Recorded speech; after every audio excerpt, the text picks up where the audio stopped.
What happens when a cop with a power complex meets a woman who outranks him in every way that matters?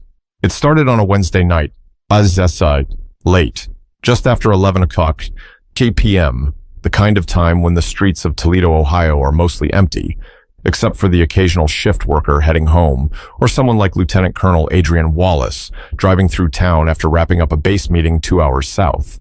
She was in her government-issued black SUV. Windows slightly tinted, nothing flashy, just clean, simple, and quiet. Like her. Adrienne had been on the road for a while, humming low to the rhythm of the tires against the pavement, her mind already halfway home. She wasn't speeding, wasn't swerving, wasn't doing anything unusual. But Sergeant Daniel Mercer saw something else. Parked just off Reynolds Road, he was tucked in his usual spot, sipping lukewarm coffee and scrolling through his phone. Bored. The shift had been dragging. No calls, no action. And now, here came an unfamiliar car. He tossed the cup into the passenger side and pulled out. The lights came on before Adrienne could even register the cruiser behind her. She slowed down, blinked once, then pulled over to the side of the road. Calm, controlled, just like she'd been trained. The door of the patrol car slammed hard. She watched in the side mirror as a tall man approached, hand already resting on his holster, flashlight in the other. He didn't come to the passenger window. He went straight to hers. "License and registration," he said, no greeting. Adrienne kept her hands visible, rolled the window halfway down. "Officer, may I ask why I'm being stopped?" Mercer squinted, shining the light directly into her face. "You were drifting between lanes. Didn't signal. Looked like you might have been under the influence." She raised an eyebrow. "I wasn't." "License and registration," he repeated, louder this time. Adrienne didn't argue. She moved slowly, deliberately, reaching into the glove box for her documents. As she handed them over, she added, "That's a government vehicle. I'm a federal employee." Mercer glanced at the ID and said nothing for a moment. "You military?" "Yes." He gave a small smirk. "Doesn't mean you're above the law." "I never said I was." His tone shifted, a little more aggressive now. "Step out of the vehicle for me." Adrienne blinked. "Excuse me?" "I said step out of the car. I'm conducting a sobriety check." Her jaw clenched, but she stayed measured. "On what grounds?" "I've complied. I haven't been drinking. I'd like to know the reason." Mercer took a step closer. "Now you're refusing a lawful order?" Adrienne didn't move. "No, I'm asking for clarification." He didn't like that. He opened her door himself. "I need you to exit the vehicle now." That was when she calmly, quietly turned on her phone camera and hit record. "Just so we're clear," she said, "this interaction is being documented." Mercer's eyes flicked to the phone. For the first time, a sliver of hesitation crossed his face, but he didn't back down, not yet. "Out of the car." Adrienne stepped out, her posture straight, not defiant, just firm. She didn't shout, didn't resist, but the way she carried herself, even in civilian clothes, told a different story. Mercer looked at her, really looked, and for the first time, a small voice in the back of his head asked, "What am I dealing with here?" But his ego was louder.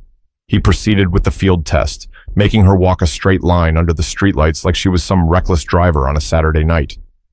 She passed. Perfectly. No slurring, no stumble, no hesitation.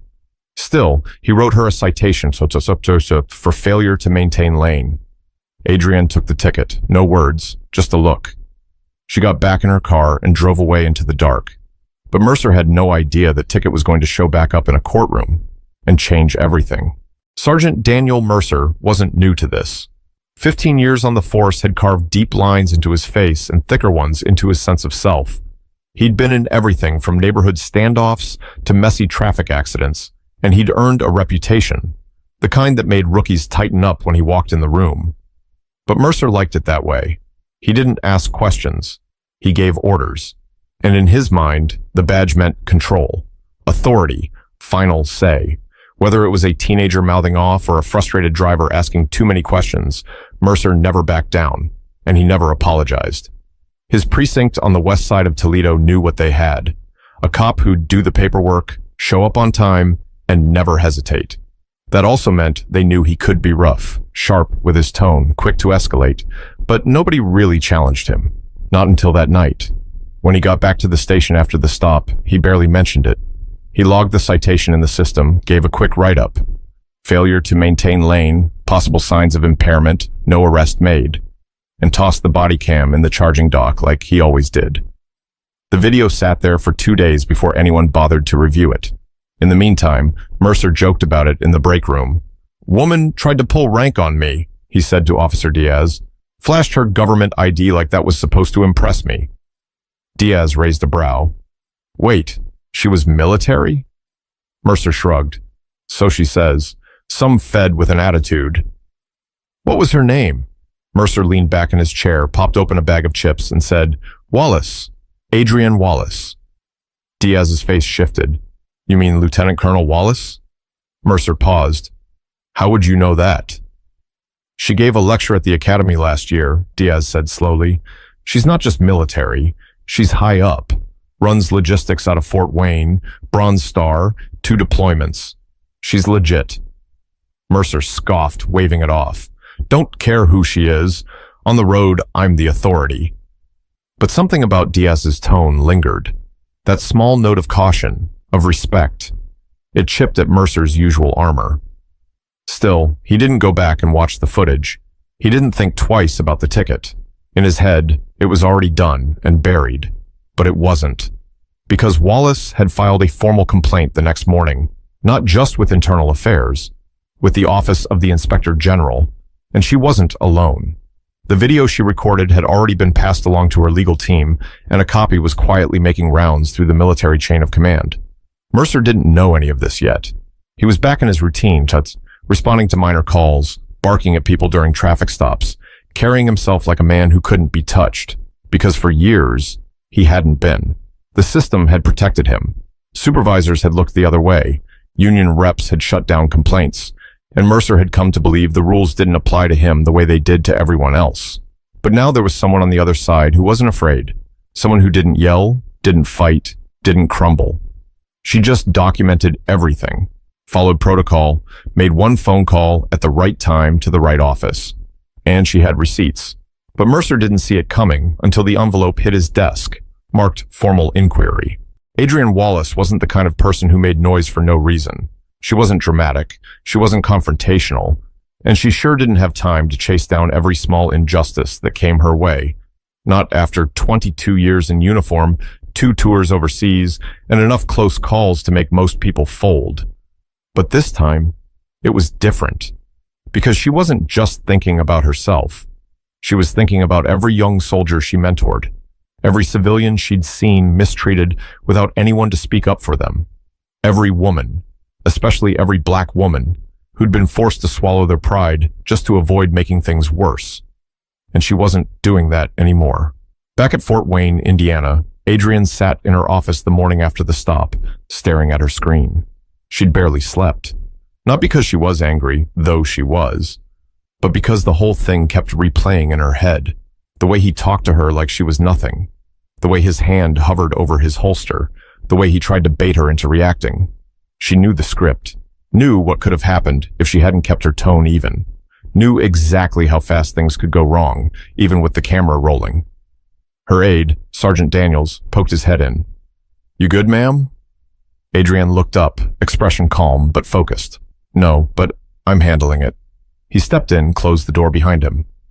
"I saw the footage," he said. "You want me to loop in the base attorney?" "Already done," she said.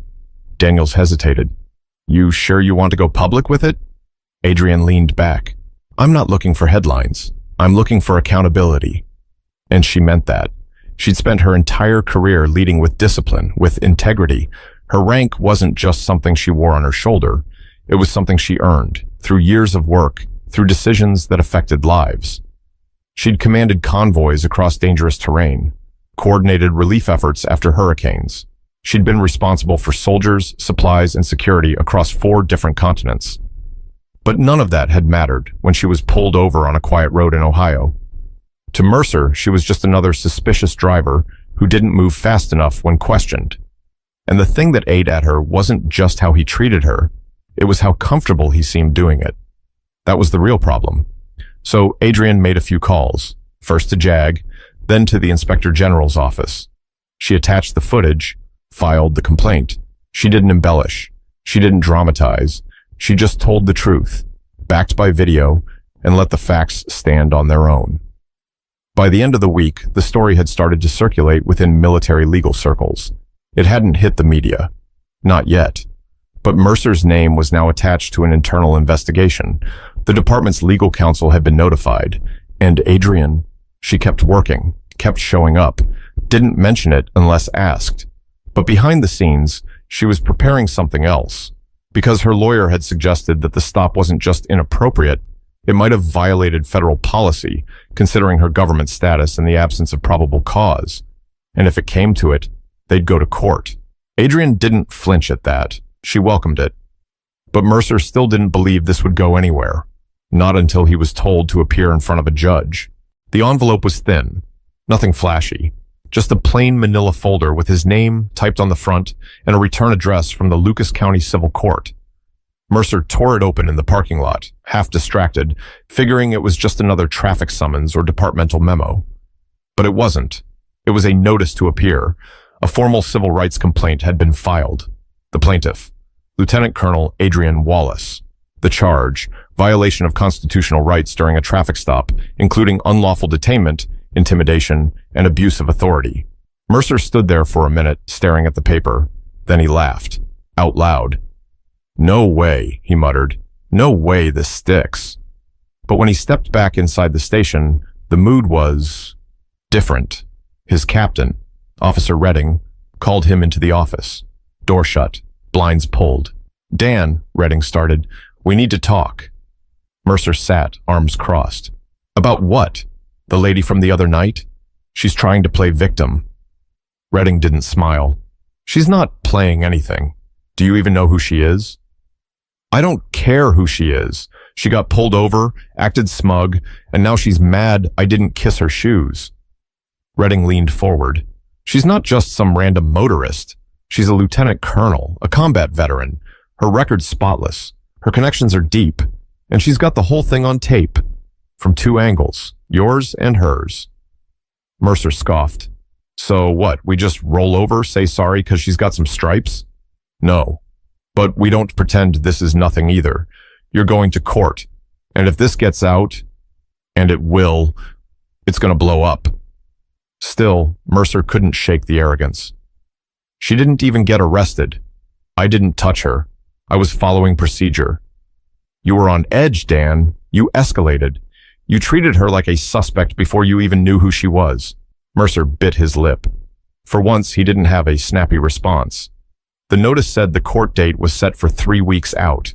In the meantime, word had spread across the department. Whispers in the locker room, sideways glances in the hallway. Nobody said anything to his face, but Mercer could feel the shift. He wasn't the wolf anymore. He was bleeding, and the rest could smell it. Back at her base, Adrian prepared too, but in a different way. She didn't throw press conferences or demand attention. She met quietly with her legal team, reviewed every second of the footage, and outlined her experience in exact detail. She was calm, collected, but relentless. Her lawyer, Delaney Price, sat across the table from her and said, "You sure you want to do this in court? It's public. It'll follow you." Adrian nodded. "Good, let it." Price paused. "Most people would have let it go." "I've let too much go already," Adrian said. "This isn't just about me." She wasn't looking for a payout. She wanted a public record, a moment that could be referenced, something that showed power didn't excuse behavior, and that silence wasn't the only option. She wasn't just standing up for herself. She was standing up for every person who'd been talked down to, dismissed, or bullied behind flashing lights and a badge. And when the court date finally came, she didn't walk in quietly. She walked in wearing her full service uniform, badges, medals, the rank on her chest clear as daylight. She wanted the jury to see her, not just as a woman in a car that night, but as a human being who had served her country, respected the law, and expected the same in return. Mercer was already seated when she walked in. He turned, saw the uniform. His smirk faltered for the first time, but the real test hadn't started yet. Because when Wallace took the stand, the whole courtroom leaned in. The courtroom was packed, not with reporters, not yet, but with officers from both the local precinct and Fort Wayne's military base. Adrian's peers came in silent, respectful, dressed in uniform or business attire, seated shoulder to shoulder with civilians who had no idea what this case was really about. To some, it looked like a traffic stop gone wrong. But to Adrian, it was the boiling point of something deeper, something that had been simmering for years. Mercer sat at the defense table, stiff in his suit, face blank but tense. His attorney, Charles Brenner, leaned in and whispered something to him. Mercer didn't blink. He just kept his eyes on the judge. Then Adrian was called. She stood, adjusted her collar, and walked to the witness stand with the same quiet discipline she'd used leading convoys through dangerous zones. She didn't rush, didn't falter. Every eye in the room was on her. Her ribbons caught the light. Her posture demanded respect. Not because of how she looked, but because of who she was. The judge cleared his throat. "Lieutenant Colonel Wallace, thank you for your service. You may proceed." Delaney Price stepped forward, not missing a beat. "Lieutenant Colonel, could you describe the night of January 17th? Adrian spoke plainly. "I was driving back from a meeting at the Indiana Guard Reserve. Around 11:15, I was pulled over by Officer Mercer. There was no erratic driving, no signs of intoxication. I was compliant. I asked reasonable questions. He responded with aggression. She kept her voice steady, no edge, just truth. He demanded I exit the vehicle without explanation. When I asked why, he repeated the demand louder. At that point, I turned on my phone to record the rest of the stop." Delaney nodded. "Did you ever refuse a lawful order?" "No." "Did you resist in any way?" "No." "Did you identify yourself?" "Yes. I informed him I was a federal employee and that I was driving a government vehicle." The courtroom stayed silent. No coughing, no rustling, just her voice and the soft scratching of pens on paper. Then came the playback. First, Adrian's phone footage. Steady, clear, damning. Then the body cam. It showed everything. Mercer's tone, his posture, his hand hovering near his weapon, even when she was fully cooperative, the unnecessary field test, the dismissive attitude when she passed it. The jury didn't speak. They didn't need to. You could feel the shift in the air. Then came cross-examination. Brenner approached the stand with that careful tone lawyers use when they're trying to look respectful but dig deep. "Lieutenant Colonel Wallace, with all due respect, is it possible that Officer Mercer was simply following protocol?" Adrian didn't blink. "No." "Is it possible he was concerned for your safety or the safety of others?" "I was driving within the lines. I was sober. I was not aggressive. There was no safety concern." "And yet you recorded the stop. Why?" "Because I've lived long enough to know that silence isn't protection. I wanted an accurate record of what happened." Brenner nodded slowly. "So you don't believe officers should have discretion during stops?" Adrian looked at him and said calmly, "I believe discretion must be paired with discipline. That badge isn't a free pass. It's a responsibility." That line hit. Even the judge paused before asking the next question. Then it was Mercer's turn. He walked up to the stand, not to testify, but to watch as the footage played again, this time frame by frame. Every pause, every clipped response, every time he looked at her like she wasn't human. The prosecutor leaned in. "Sergeant Mercer, why did you ask her to exit the vehicle?" Mercer stiffened. "She looked evasive. Did she disobey any of your commands?" "She questioned me." "Is that illegal?" Mercer hesitated. "No." "Did she raise her voice, make threats?" "No." "So what made you escalate the stop?" No answer. "Sergeant Mercer, were you aware she was a lieutenant colonel in the U.S. Army?" "Not at the time." "And if you had known?" Mercer's voice dropped. "I probably would have handled it differently." The room went quiet again. There it was.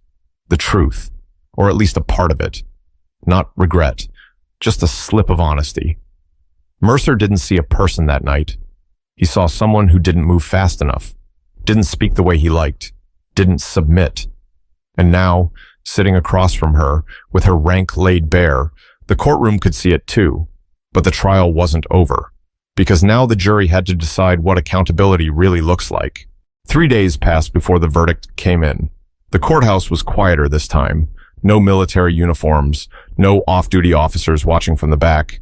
Just Adrian, her lawyer, and a few civilians who had followed the case out of curiosity. Mercer sat with his attorney, hands clasped, trying to hold the same blank expression he'd worn through the entire trial.